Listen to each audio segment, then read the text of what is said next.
Hi வணக்கம்.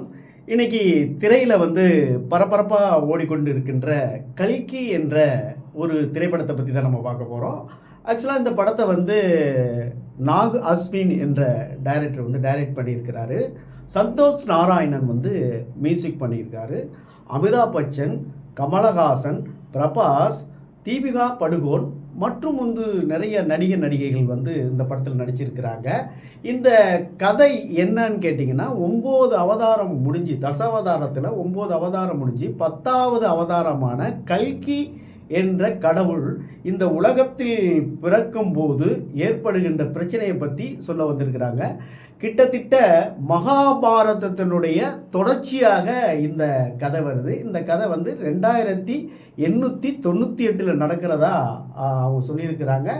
படம் ஆரம்பிக்கிறப்பயே மகாபாரதத்தினுடைய போர் முடிவு காட்சிகளை காமிச்சு கலியுக முடிவான 2898 கதை நடக்கிற மாதிரி காட்சிகள் காமிச்சு படமாக்கப்பட்டிருக்குங்க.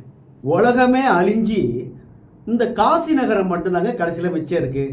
அதுக்கு மேலே சொர்க்கலோகம் மாதிரி ஒரு இடத்த உருவாக்கி அதுக்கு காம்ப்ளெக்ஸ் என்ற பேரை வச்சு சுப்ரீம் என்றவர் அதை ஆட்சி புரிஞ்சு வர்றாருங்க. சுப்ரீமை கல்கியால் மட்டும்தான் அழிக்க முடியும் என்பதனால தீபிகா படுகோன் வயிற்றுல வளர்கின்ற கல்கியை அழிக்கிறதுக்கு சுப்ரீம் முயற்சி பண்ணுறாருங்க.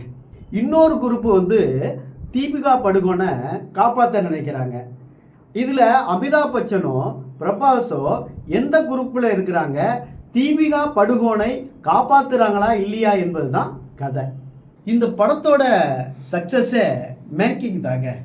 மேக்கப்பாக இருக்கட்டும், செட்டாக இருக்கட்டும், கிராஃபிக்ஸாக இருக்கட்டும், அனைத்தும் அற்புதமாக பண்ணியிருக்காங்க.